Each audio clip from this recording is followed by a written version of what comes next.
जब राजा बासिक रानी को रोता हुआ छोड़कर महल ऐसई दरबार पहुंचे तो उन्हें पता लगा कि पृथ्वी लोक के राजा पारिक ने उनके नाम एक संदेशा भेजा है, जिसमें राजा पारिक ने अपने महल में राजकुमार होने की खुशखबरी जाहिर कर बताई है।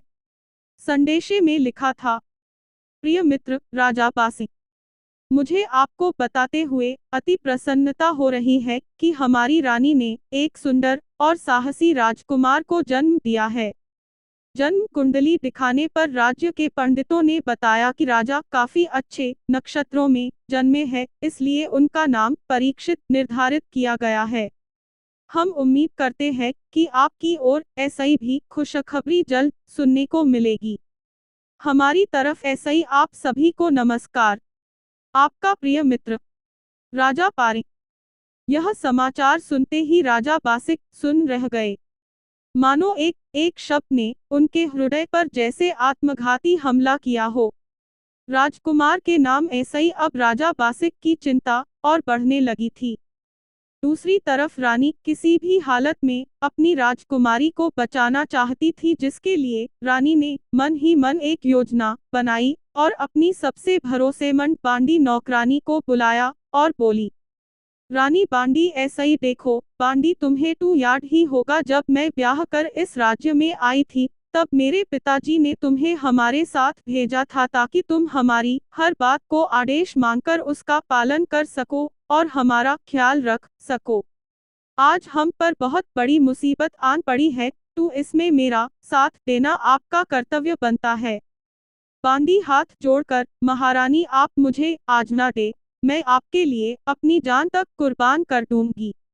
रानी तो तुम हमारा एक काम करो, हमारी पुरानी सहेली शीला सेठानी को बुलाकर हमारे पास ले आओ और इस बात का विशेष ध्यान रखना कि इसकी सूचना किसी और को न मिल पाए।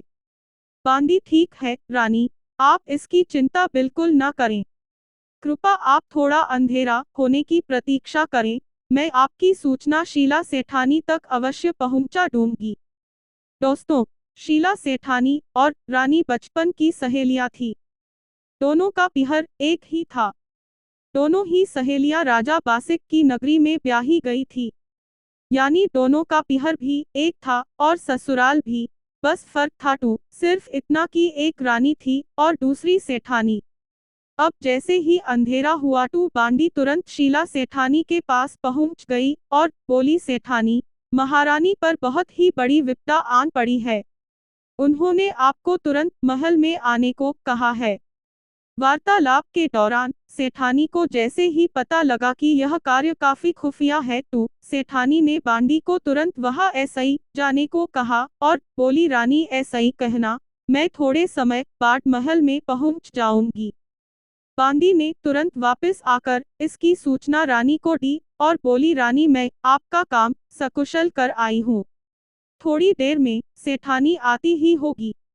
अपनी मित्र की आने की सूचना सुन रानी काफी प्रसन्न हुई, क्योंकि केवल वही थी जो रानी की एकमात्र उम्मीद थी। करीब आधे घंटे बाद शीला सेठानी रानी के सामने हाजिर हो गई। अपनी मित्र शीला को देखकर रानी फूट फूट कर रोने लगी। शीला सेठानी, क्या बात है बहन, आखिर ऐसा कौन सा दुख है जिसने तुम्हें इस कदर रोने पर मजबूर कर दिया? रानी रोते हुए, देखो शीला, तुम पहले मेरी अभागन कन्या को देखो। शीला सेठानी ने लड़की को देखा और बोली, बहन तुम्हारी राजकुमारी तो बहुत ही सुंदर है, किंतु इसमें रोने वाली क्या बात है?